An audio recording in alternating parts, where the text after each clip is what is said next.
Pozdravljeni, Sando Špindler, SPC-RMK in pa Sanja Špindler, moja čerka,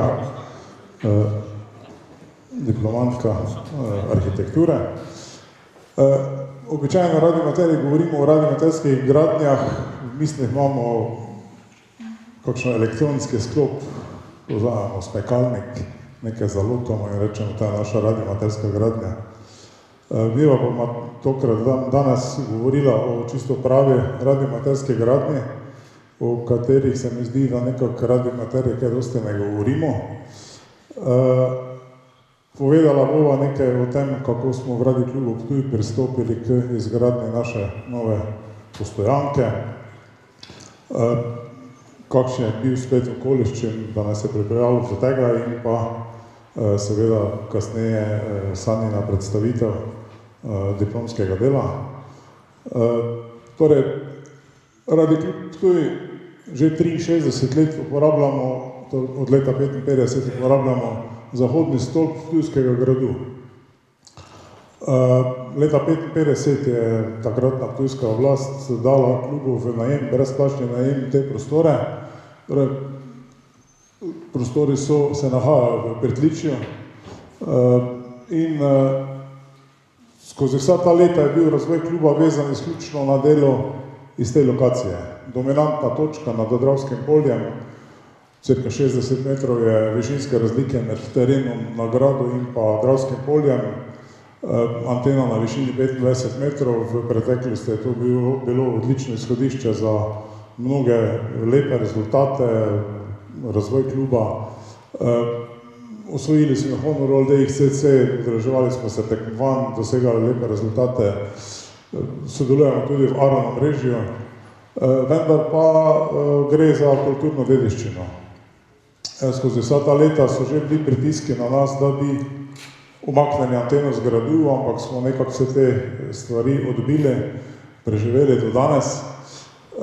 Gre tudi z enega vidika malo glede varnosti, malo narudno plezati po tej strehi, redko kdaj najdemo tistega bedaka, ki gre gor. Tako da smo pač videli, da nas nekako ta stolp v teh novih sodobnih časih omejuje pri razvoju. Ker pa se želimo razvijati, smo začeli gledati okolico, kje bi lahko našli kakšno novo lokacijo in pred nekaj leti smo na sosednjem hribu organizirali radiomaterske tabore, oziroma radiomaterski tabor, tu smo tudi tekmovali v UKV tekmovanjih.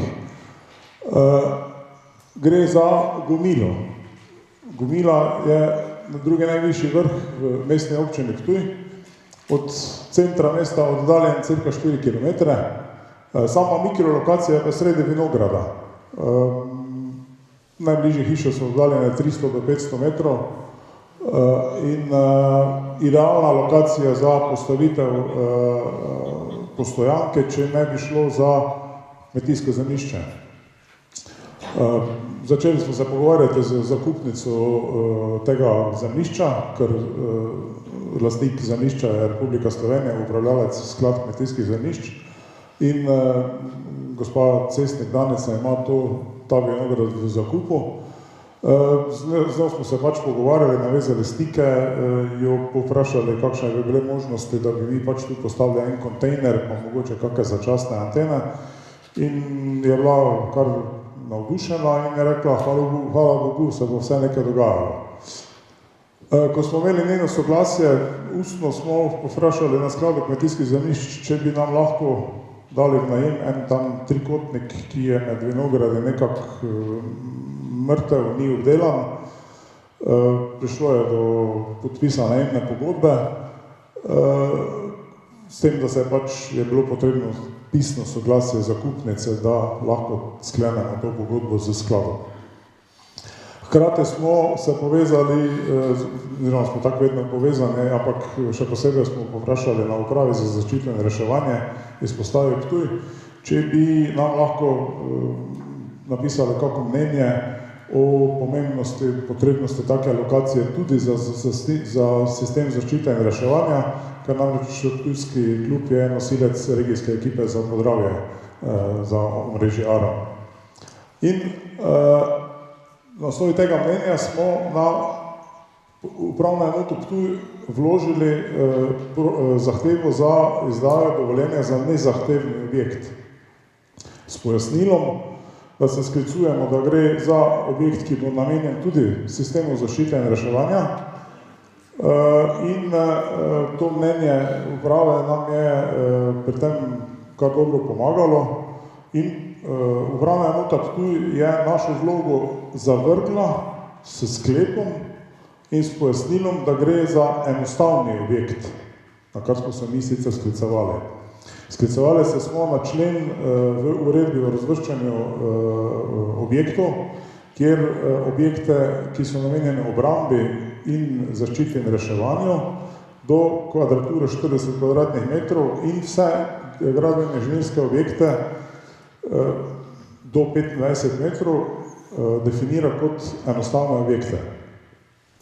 Zdaj, mi smo predtem smo se tudi povezali z skupno občinsko upravo, mestne občine in tam tudi dobili pojasnilo, da na tem kmetijskem zemljišču lahko ta objekt postavimo. Na osnovi vseh teh stvari smo mi pridobili ta sklep, ki nam dovoljuje gradnjo.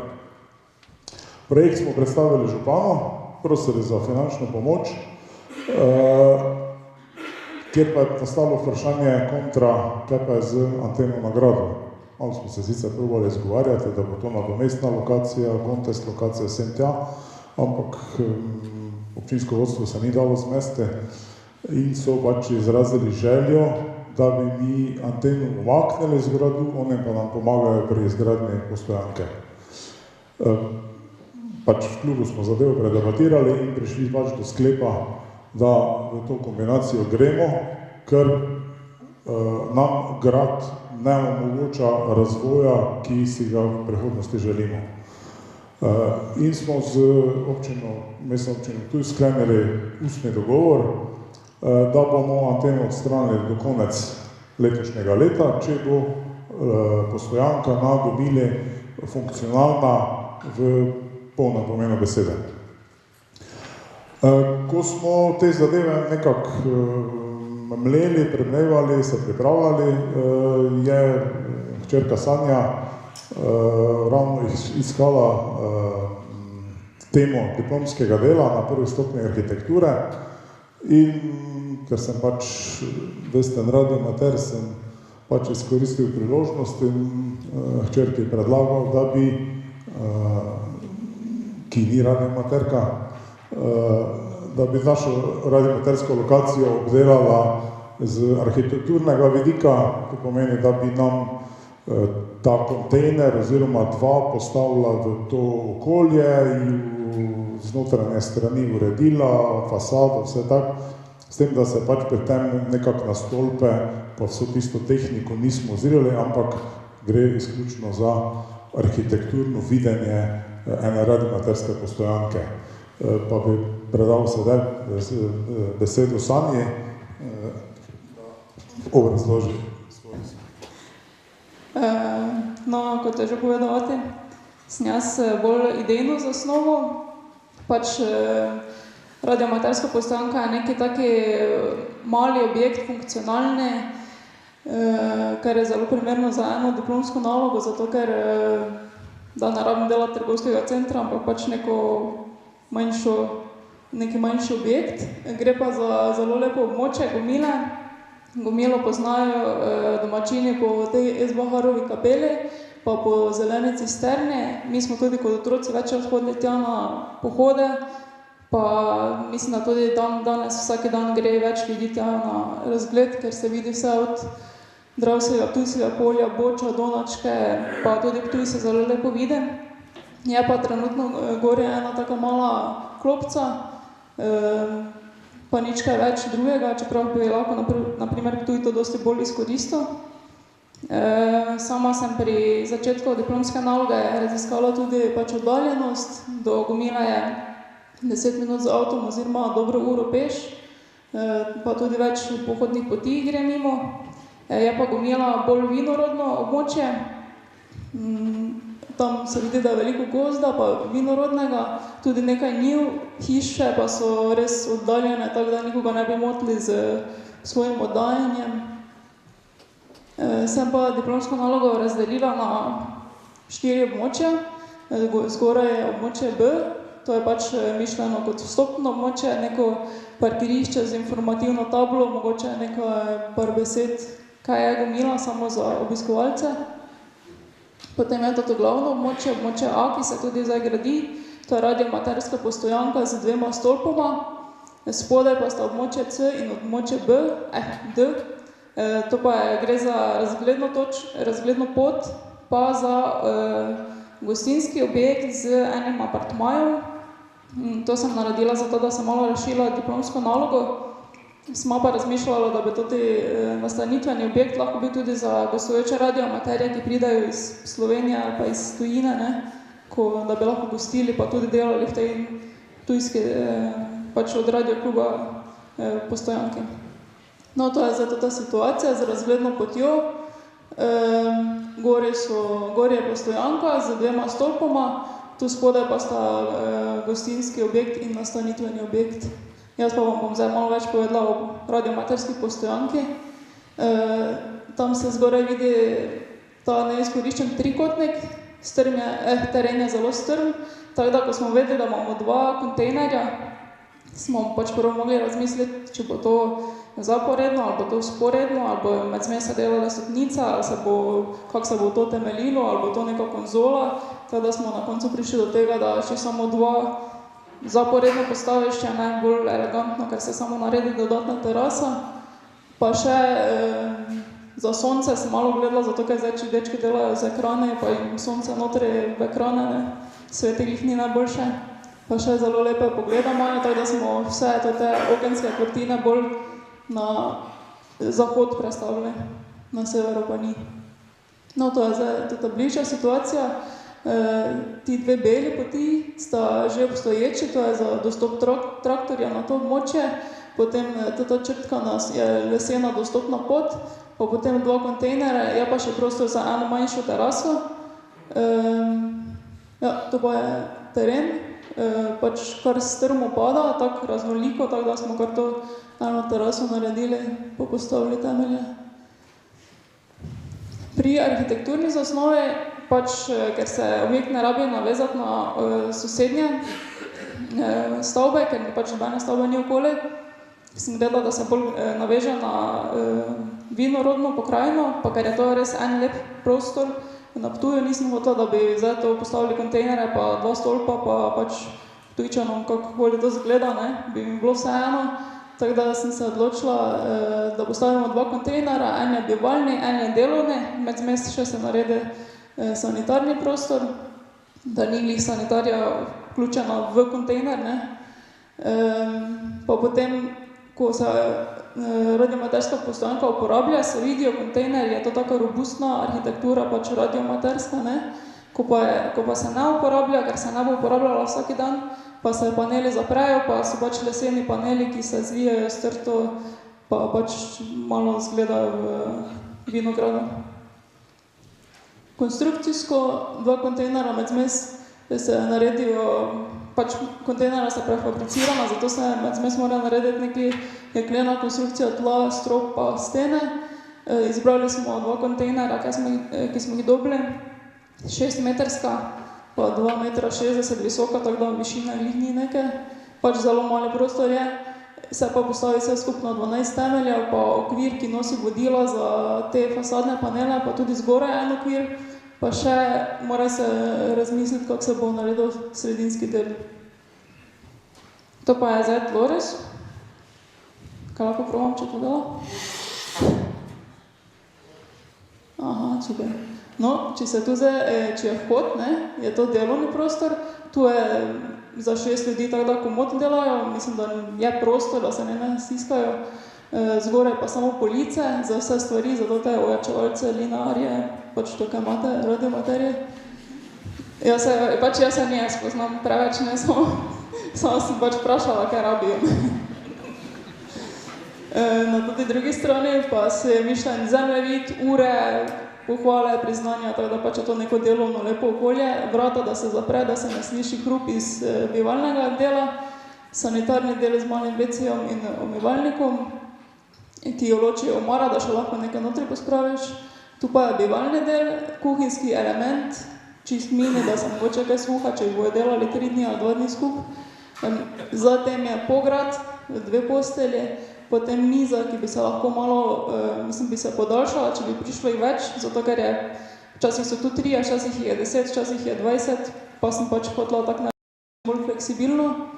Potem je en kavč in postelja, to se lahko oba uporabljata kot pač spalni del, pa klopca, ki se lahko tudi podaljša, pa še veliko totih predalov. A terasa pa je, no to so pa toti paneli, ki se odpirajo, ki so hkrati še senčila, pa tudi z varnostnega vidika, da ko se postanka ne uporabljajo, da se to vse skup zapre, da tisti, ki že hoče priti notri, ne, prvo kot prvo ne more videti, kaj sploh je notri, kot drugo pa mora iti skozi 2 lupine, da bi prišel notri, ne. Pa še tu smo izkoristili, tu smo izkoristili, da smo res dobili tistih 40 kvadratnih metrov, da smo dali take nosilce za tote antene, pa cevi, pa vse, kaj je treba. No, to je zdaj več samo to je funkcionalno. Naprimer, če jih je malo, da lahko 3 sedijo, pa naprimer 4 spijo, če jih malo več pride, se lahko vse skupaj podaljša, pa jih več sedi okoli. Tu pa, da če se miza pospravi nekam sem, da se pač lahko mogoče se še tu ena postelja izvleče, pa jih je to na koncu že 5 ležišč, ne. 6 pa še je vedno delo. To je zdaj prerez, da se vidite 2 kontejnera in pa vmesni del. Pa še to je prerez iz delovnega prostora, pač jaz kot arhitekt sem dala velika okna, ne, zdaj če bo to izvedljivo, ne bomo videli, ampak pač to je želja. To pa je sanitarni del. Tu se vidi, da so tiste prostor za shranjevanje. Interier, čim bolj umirjeno, zato ker tako ali tako mora biti pohištvo naredo po meri, če hočeš čim bolj fleksibilno. Les, tu sem dala tudi neki prostor za QSL kartice, za revije, da se malo vidi, da lahko kdo kaj prečita. Kuhna, ki se lahko popolnoma zapre, da je to malo bolj umirjeno deluje. To so 2 postelji, ki sta hkrati tudi skrinji, ne, da pač izkoristiš ta prostor. Tudi klopca, ki je klopca tu, klopca, da ima tudi pač predale, da res vse izkoriščam. Tu pa so ta 2 pograda, pa mogoče, če še se ena spodaj postelja naredi, da se še izvleče, tako da jih lahko več spi.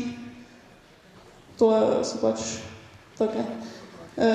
To pa je fasada, ko je zaprto. Zakaj sem se odločila za to? Zato, ker trta tudi raste v eno smer, pa v drugo smer, tako da pač je to malo bolj razgibano, da ni čist monotono. Hkrati pa vseeno, ko pogledaš na gomilo, da te ne strosi, pač ko vidiš iste kontejnere, ne. To je samo za moj vidik. To je spet zaprto. Tu pa se potem naslednjo, tu pa se odpre, tu lahko vidite toti zamišljeni prostor za antene, pa pač orodje. Tu pa sem mislila, da bi še se na kontejner napisala 2 znaka, da se te ve, kjer klub je, kdo tu dela, kdo je tu doma. Naslednjo pa imam samo še naslednjo. Toto razgledno pot, ki sem si jo zamislila, da res lahko greš po robu vinograda, da mogoče se vsedneš, si oddahneš, malo manjši lokal z ponudbo lokalnih vin, pa nekih prigrizkov za seke, pa potem zgoraj nad tem še apartma. Zdaj pa, da boste se lažje predstavljali, to bi tako izgledalo v tem neizkoriščenem trikotniku. Tu je en stolp, tu sem enega pozabila, tu še en pride. To je, ko je zaprto. To pa, ko se odpre, da se vidi, da je tu pač neko delovno okolje. Aha, to je pogled na drugo smer, se vidi, da je res vinorodna pokrajina. To pa je zdaj interier. Jaz se opravičujem, da imam hrbet, kaže. Interier, to sta tudi 2 skrinji, ena postelja, en kavč, klopca, potem tu za shranjevanje QSL kartic, pa revij, kuhinjski element, pa noter delovno okolje, pač da je prostor za vse te velike mašine, pa te, da se tu shranijo dokumentacija. Aha, tu še pograd se vidi. Višina ni nekaj velika, ampak še vseeno ni klaustrofobično, tako da smo to tudi uspeli malo, da lahko normalno človek spi notri. Pa ena velika steklena površina, tisto pa je želja, da se paneli dol odprejo, pa da nastane terasa. To pa spet samo z druge strani, da se vidi, kak je prehod v bivalni del. To pa je tista idejna zasnova, lokal, pa gori en taki samostekleni apartma. Tako da lahko je dejansko nad celim pogledom, pa nad celo vinogradom spiš, pa živiš. To pa je razgledna pot. Nekje v lanskem letu smo pol začeli z realizacijo projekta. Tu se pač vidimo veselje o postavitvi temelja, to pomeni točkovni temelji so. Zraven že stoji prva sekcija prvega stolpa. Stolp je tudi sedaj že pripravljen za dvig, tako da bomo počakamo na prvo najlepše vreme, da stolp dvignemo.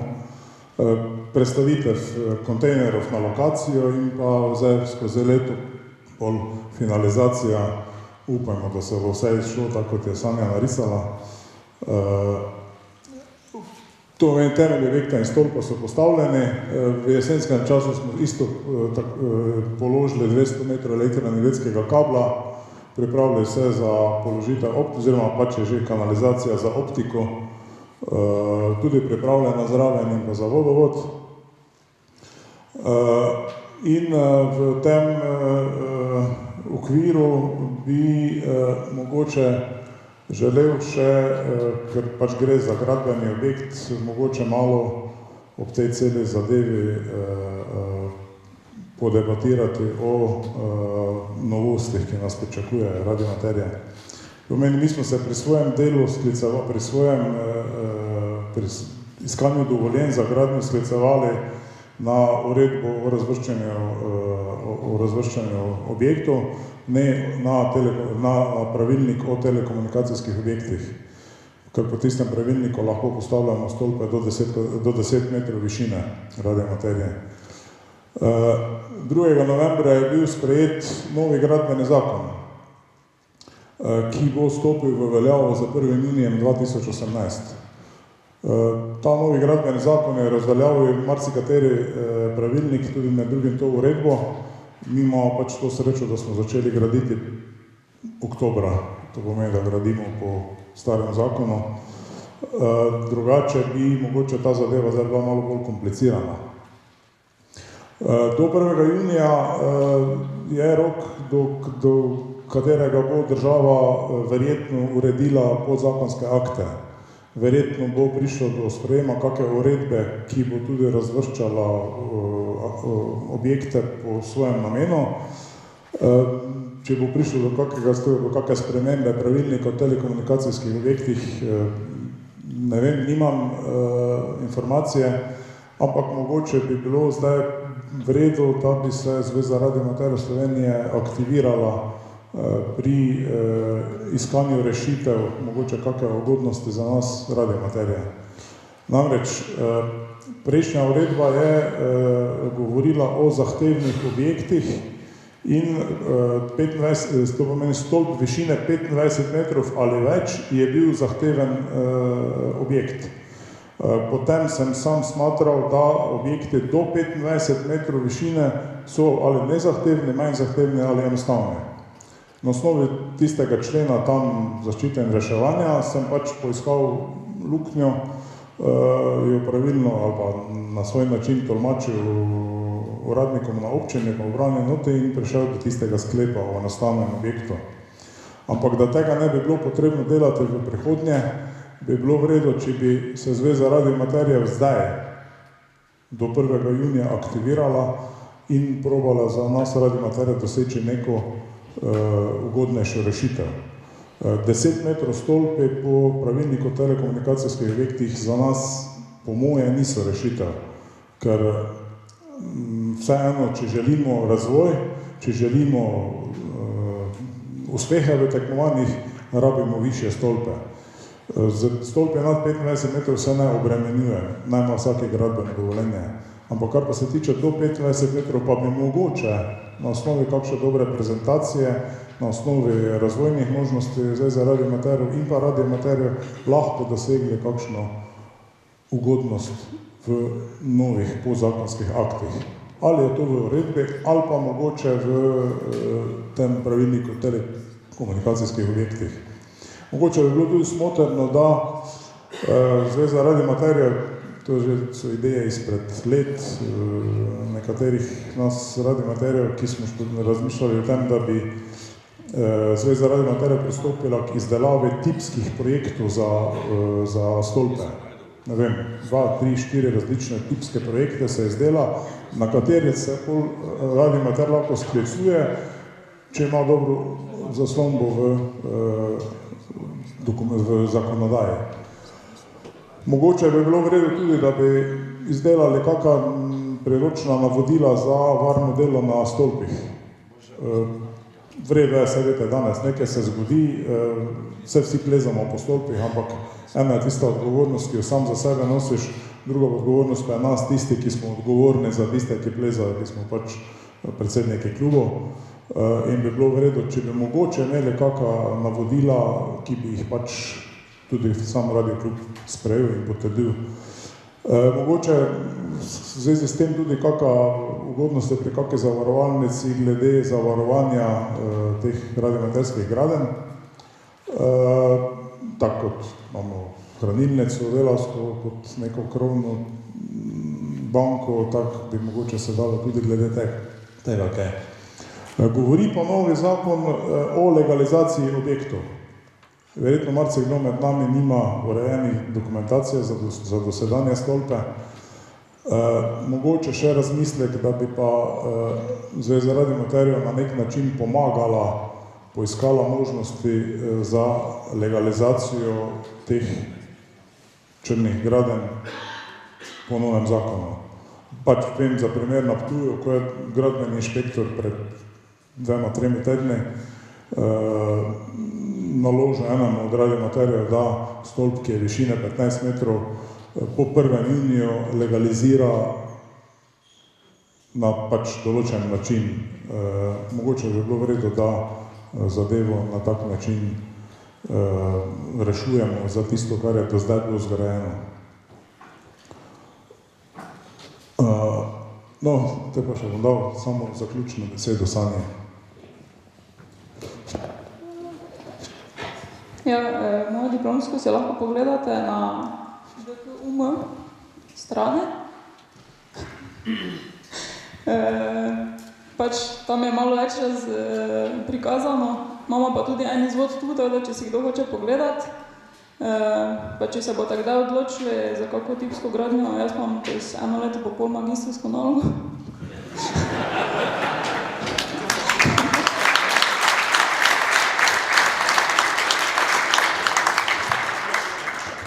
Načeloma pa mislim, da pač ko gledam, kaj delamo na arhitekturi, imamo dosti projektov pa tega, ampak ko daš eno nalogo 30 ali pa 40 učencom, dobiš 30 ali pa 40 idej, pa mogoče jih je 15 slabih, mogoče jih je samo 5 slabih, pa jih je ostali 20 dobrih, tako da mogoče, če boste še to vključevali. Ker sem malo gledala, kako izgledajo druge postojanke, zato samo povem. Ja, drugače pa vse je dobrodošlo vprašanje, pa na svete pa vse. Prima, hvala lepa.